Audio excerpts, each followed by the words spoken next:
नमस्कार साथियों। गुरु के सर ऑनलाइन स्टडी में आपका स्वागत है। मैं आज आपको ध्वजारोहण के नियम बताऊंगा। हर घर तिरंगा अभियान के तहत पूरे देश में 20 करोड़ तिरंगा फहराने का लक्ष्य रखा गया है। इसके लिए सरकार ने तिरंगा फहराने के नियमों में भी कई अहम बदलाव किए हैं। अब रात में भी झंडा फहराया जा सकेगा। इसके अलावा मशीन से बने और पॉलिस्टर से बने झंडे को भी लोग फहरा सकेंगे।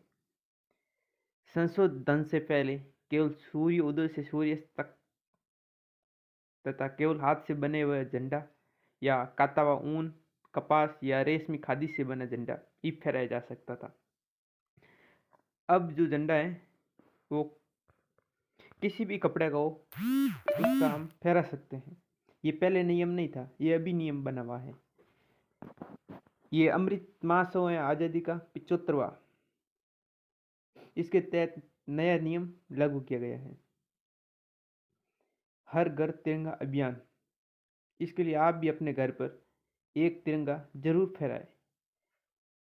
सरकार द्वारा तिरंगा फहराने के लिए कुछ नियम बनाए गए हैं। हर चीज़ के कोई ना कोई नियम होता है, इसलिए तिरंगा के भी नियम हैं।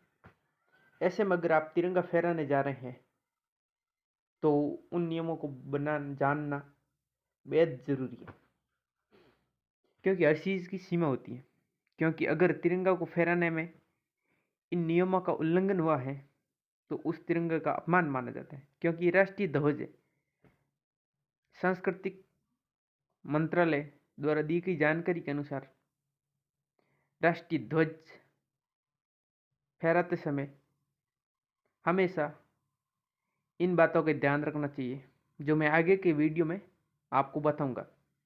क्योंकि हर चीज़ के कोई ना कोई नियम होता है, उनकी सीमा होती है, इसी के दायरे में आपको चलना होता है। तिरंगा फहराते समय हमेशा यह ध्यान रखना चाहिए केसरिया रंग का हिस्सा ऊपर हो और हरे रंग वाला हिस्सा नीचे हो। क्योंकि हम कई बार वीडियो में देखते हैं, लोग ध्यान भी नहीं देते हैं, हरा रंग ऊपर कर देते हैं, केसरी रंग नीचे। हालांकि ये उल्लंघन है, इससे झंडे का अपमान होता है। दूसरी बात, झंडा कटा फटा, गंदा और अव्यवस्थित नहीं होना चाहिए। हमेशा ध्यान रखना, झंडा कटा फटा नहीं होना चाहिए तथा एकदम साफ सुथरा होना चाहिए। क्योंकि राष्ट्रीय ध्वज को किसी भी व्यक्ति या वस्तु की सलामी में नहीं झुकाना चाहिए। राष्ट्रीय ध्वज के साथ कोई अन्य ध्वज या ध्वजापट उससे उससे ऊंचा या उसके बराबर नहीं लगाया जाएगा। और ना ही ध्वजारोहण के दौरान कोई फूल, माला या प्रतीक सहित कोई वस्तु जिससे राष्ट्रीय ध्वज फहराया जाता है उसे ऊपर रखी जाए। ये हमेशा ध्यान रखना चाहिए। जैसे मान लो आप कहीं मंदिर या कहीं पे ध्वजारोहण कर रहे हो, तो किसी भी धार्मिक पूजा या किसी कंपनी का झंडा हो, उस झंडे से तिरंगा हमेशा ऊपर होना चाहिए। और उस तिरंगे के झंडे से ऊपर भी कोई चीज़ नहीं रखी जानी चाहिए। जैसे मान लो कोई फूल हो, माला हो इत्यादि। उत्सव, थाली आदि में या किसी अन्य तरीके से सजावट के लिए तिरंगा का इस्तेमाल नहीं किया जा सकता। ये ध्यान रखना। राष्ट्रीय ध्वज को जमीन, फर्श, पानी पर नहीं रखा जाएगा और फहराते समय इन चीज़ों को स्पर्श नहीं करना चाहिए। अगर आप ध्वजा झंडा फहरा रहे हो और वो जमीन से टच है, ये तो इसकी उल्लंघन होगा सीमा से। तिरंगा जिस खंबे, झंडे आदि में फहराई जाएगी उसमें कोई दूसरा ध्वज नहीं लगाना चाहिए।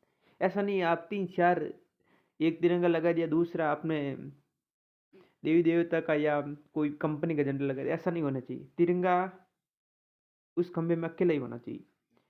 राष्ट्रीय ध्वज का उपयोग किसी भी पोशाक या वर्दी या किसी पहनाव के हिस्से में चित्रित नहीं किया जाएगा, जो किसी भी व्यक्ति के कमर के नीचे पहना जाता है। ना ही कुशन, रुमाल, नैपकिन, अंडरगारमेंट या किसी कपड़े में कढ़ाई या मुद्रित रूप में किया जाएगा।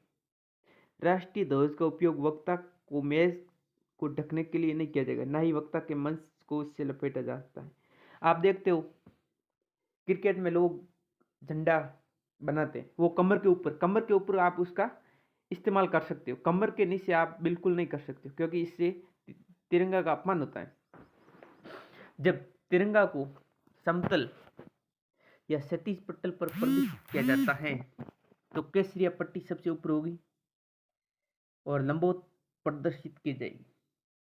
राष्ट्रीय ध्वज के संदर्भ में केसरिया पट्टी दाईं ओर होनी चाहिए, यानी कि सामने वाले व्यक्ति के बाईं ओर होनी चाहिए।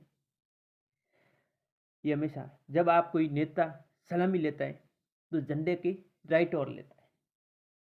जब राष्ट्रीय ध्वज को किसी स्तंभ पर क्षैतिज रूप से या सिल के कोण से बालकनी या इमारत के सामने लगाया जाएगा तो वह केसरिया पट्टी के सबसे दूर वाले छोर पर होगा।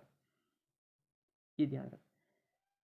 आप ध्वजारोहण कर रहे हो, इसका मतलब ये होता है आप ध्वजारोहण कर रहे हो तो दीवार है ना, उसके विपरीत होना चाहिए तिरंगा, ना कि आप दीवार पर लगा रहे हो, वो दीवार पर टच नहीं होना चाहिए। इससे भी तिरंगे का अपमान होता है। हमेशा कुछ चीजों की सीमा होती है, ये बात ध्यान रखना। जब तिरंगा को समतल या क्षैतिज पटल पर प्रदर्शित किया जाता है तो केसरिया पट्टी हमेशा ऊपर होगी। ये सबसे अधिकतम ध्यान रखने योग्य बात है, क्योंकि कई लोगों से ये भूल होती है। ऐसा करने पर होता है अपमान, जो मैंने बताया था पिछली बार कि कमर के ऊपरी होना चाहिए, कमर के नीचे नहीं होना चाहिए। राष्ट्रीय सम्मान के अपमान की रोकथाम अधिनियम 1971 की धारा 2 के स्पष्टीकरण 4 के अनुसार राष्ट्रीय ध्वज में अपमान रोकने के लिए इन नियमों का पालन किया गया।